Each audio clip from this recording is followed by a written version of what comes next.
Hey folks, Jonathan here. Okay, so we got a new camera. See how this works out. Got another load of bolts and stuff in here. Trying to get everything separated out into the hardware store.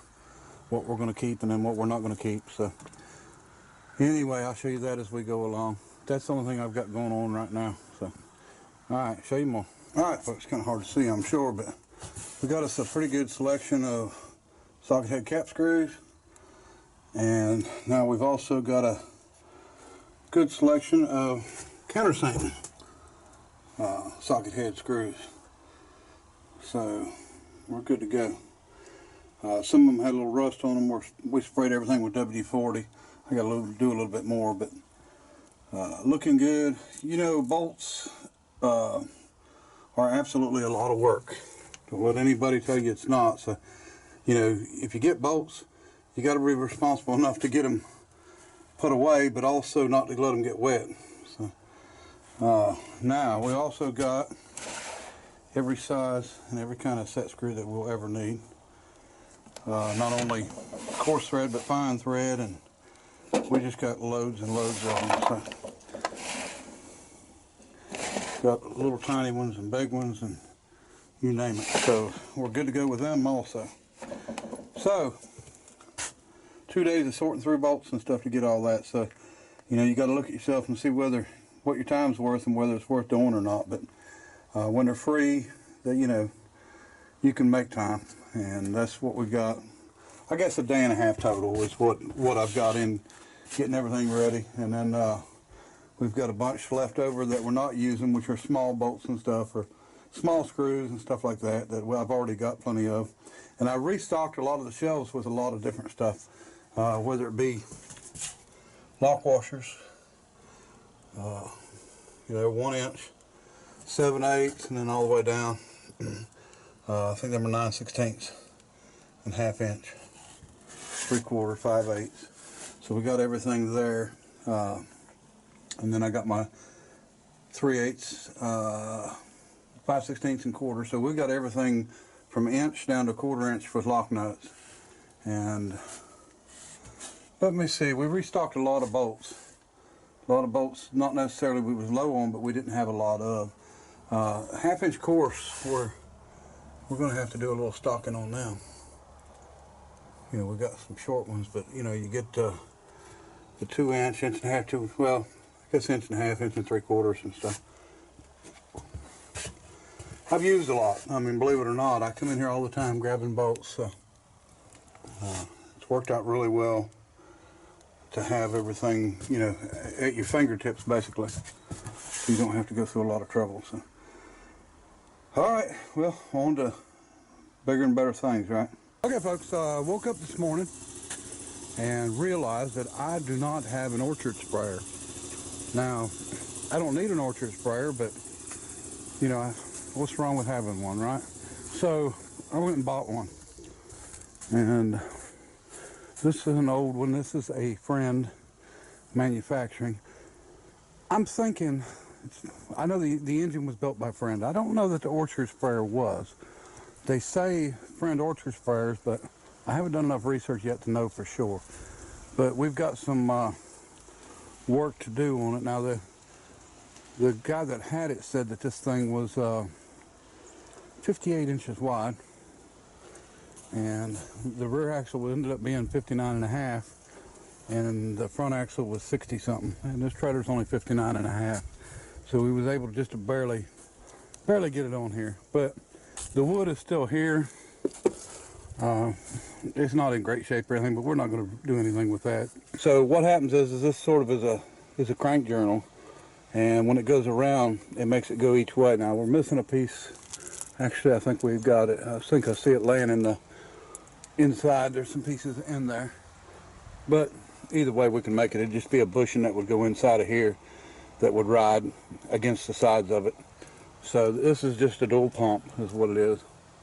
So we'll have a check valve somewhere that would pull the water in, not let it come back out, but make it come out the pressure side. So pretty simple there. Engine wise, it's got a Wyco mag, and I don't think it's going to be much to get it unstuck.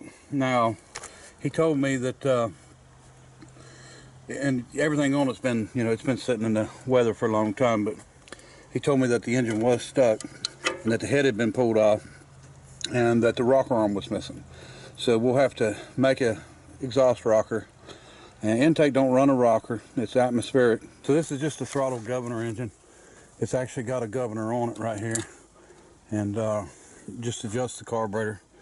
So let me see, it's water. It's got fins on the end, on the head, but it's got what they call a dome top right here for water that helps cool it.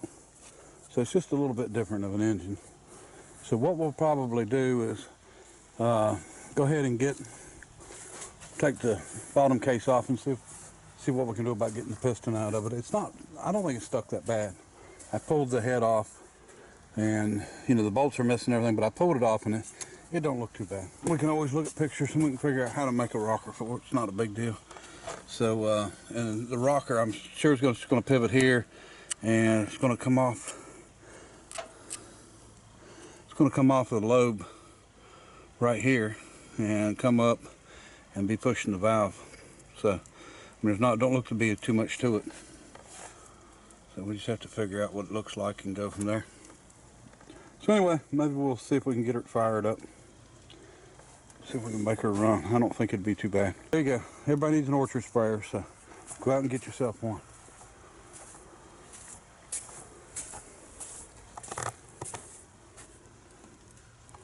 Okay, picked up an S10 that had 4 wide whites on it, and they were all turned to the inside. This is not one of them, but the truck was wrecked, and I actually knew the guy, and he gave me the truck, but it did tear up one of the tires. He told me he had another tire at home. Now the ones that's on is Coker Classics. This tire here is what he'd give me, and it is new, looking at it, but it has been mounted. It's just never been run on the road. This is actually a Sears, and it's a G7815, and it still has the papers on it. So, you know, that wasn't made yesterday for sure, but it is in really good shape. So, I'm hoping them other ones are G78. We'll have to check that out. I think today we're going to work a little bit on the steam engine governor. It's raining real bad, and a couple things I wanted to get done here. So here's what we've got. Okay, this is our drive for our Bates Corliss steam engine for the governor.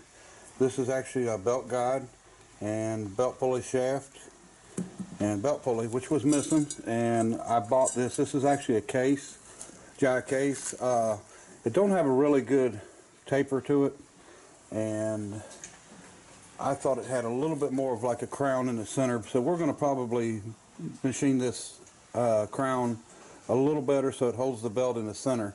And that's what, you know, there's tricks to it, like if you're running a slab saw or something and you're having a problem with your belt walking off, you can put a piece of tape around the center of it, but we don't want to run a piece of tape on the center of this, so we might need to do a little bit of tapering on it, which is not an issue. I bought this really cheap, way cheaper than what it would be if I, you know, made one out of wood and cast it. And I can deal with the shaft size. This was an idler pulley, so I can cut a keyway in it. I can broach a keyway in it if I need to. So, well, I will need to. And of course, there was none on this shaft for some reason. I don't know how they ran it, but we're going to broach one and put a set screw or set bolt in it. Probably the little square-headed bolt style. But anyway, that's where we're at with that. Okay, the shaft wasn't all the way through on this.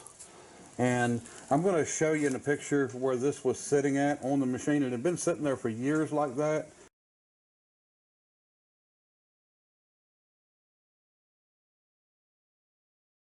And I'm not sure they took the governor. I'm not going to say stole the governor, because it could have been the owner that took the governor. When they took the governor off, they just set this down inside of a hole that was on the machine where the governor mounted. And it actually pitted and rusted into the hole. And that's why it looked like it belonged there, but it didn't. And matter of fact, there's one of them set screws I was talking about with the square. I've got a bunch of them.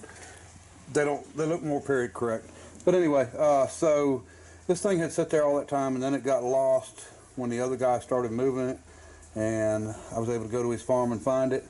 So this is part of our governor assembly. once I figured out where it went and what it was, because like I said, it didn't go where it was at. So the plan is, we don't have the other gear, other bevel gear, that I don't have the match to it, and you really need to do these in pairs, as matched pairs. So I bought a set of gears. They're a little bit smaller in diameter than what's there. Not a lot, not enough to matter with what we're doing. Now with the lip on them, they're actually the same width, but I bought two that match, so I don't have to worry about them not meshing right. Lengthwise, we can easily, especially if we do this with a set screw, to get our backlash, and I'm sure that's how they've done it anyway, but we can easily shim in between to get our gear, you know, far enough in or far enough out. And you know, that's how you set your backlash, is your distance. And you can also shim this in and out to the governor to get a distance. And anyway, so what we're going to do now, this was sticking out, I knocked it in, and we actually have this shaft turning now, which is probably the first time it's turned in a lot of years. So I'm going to press this out. It feels like the bushings are really good in it. It's got a place for grease cups or oilers right here that are plugged up. We'll have to get all this cleaned up.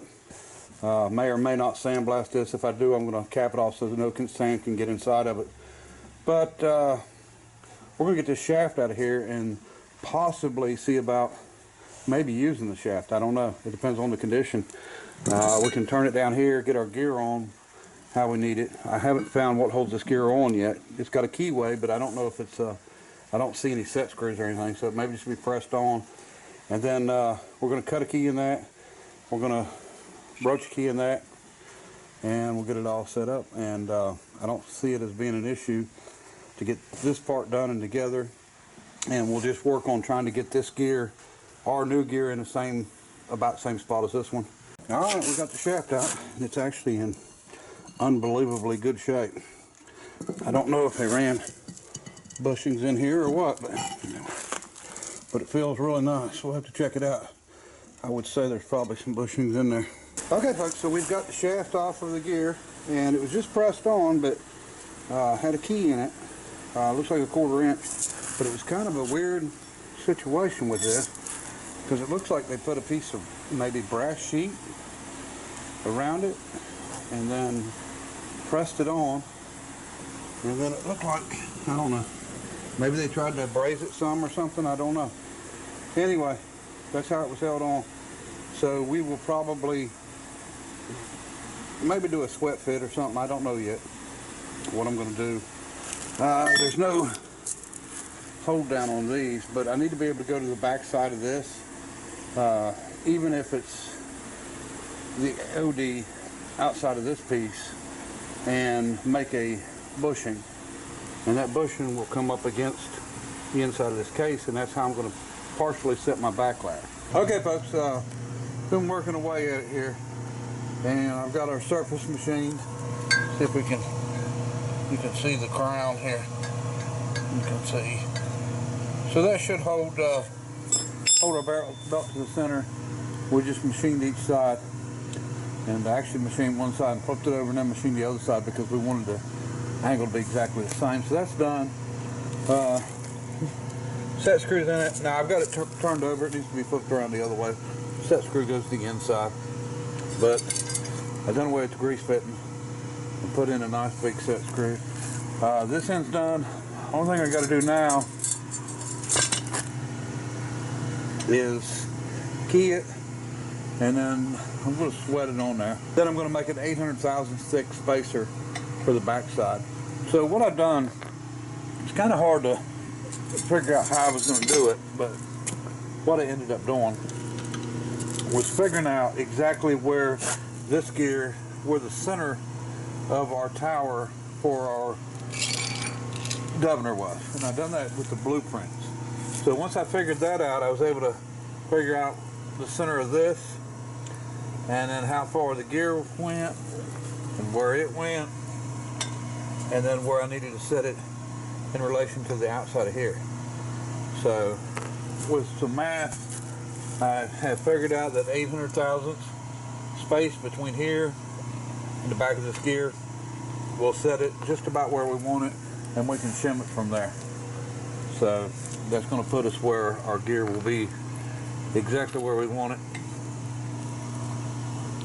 And so that's what we're going to do now. Okay, folks, got our bushing made. So that puts us where we want. And I'll show you real quick what I was talking about on this. You know, this gear basically sits right there, but up in. So what I done is I found out what the measurement was from the center of this shaft to the base of this. And then I worked with this to get it where it needed to be. And I'll do the same thing on the bottom. I'll get it up to where the gears mesh like they should. So we're on now. That's done. And all we've got to do is get this cleaned up now. And everything's good. Bushings are good. Shaft's good. Gotta get these holes cleaned out. We're either going to put grease, probably grease cups there. Somebody had sent me one brass one. I may order another one. And this thing's going to have all kinds of grease cups and all kinds of oil, grip oilers all over it. So, but anyway, that's what we're working on now. We can get this cleaned up and sandblast it. I did sandblast the pulley. And you can see right here is that Eagle on the World. So that tells you it's a case. This was an idler gear, but I cut or broached the keyway in it. That's 1.1/8. So we're good there. The reason I used this pulley is it's 8" by 3", and that's what we needed. That's what the blueprints called for. So, like I said, it was a lot cheaper to do this than it was to make one. So there it is. All right, folks. Here's part number 1 for the steam engine finished, ready to go. We'll let it sit here and dry a little bit. I don't foresee any issues or any problems here. So what we're going to do, start building the actual governor next. I'll try to show more machine work than what I would have been showing. I didn't show much on this because I was, in a pretty good hurry. I've been doing some wrecks today. The governor, we're gonna do it basically to the specs of the blueprints, but a couple little things, I'm going to have to do to, for our gears and stuff. The governor, I'm not going to cast it all. I'm going to build some of it out of steel. When it's done, you won't know that it was steel. It's going to, I'm going to sort of mimic the cast look. But the casting would be, I think, 27 inches tall. And we're going to build the main base out of steel, the main 27-inch tall piece, and the piece it dismounts to. And I think it's going to work out just fine. When I'm done with it, you'll never know that it's not cast. The price of the casting, the time it would take to make the foundry mold, and have to make a core mold also, mold box, and then it would just be way more than what I want to put into doing it that way. So no one will know the difference except for the people that see the videos. So anyway, all right. So I did leave the Eagle on the globe on the spoke on there. I didn't take it off. I mean, it's part of the story. I'm not trying to hide the fact that it's a case pulley. But anyway, so that's done. Let's move on to the next. Appreciate everybody watching. Till next time. Bye.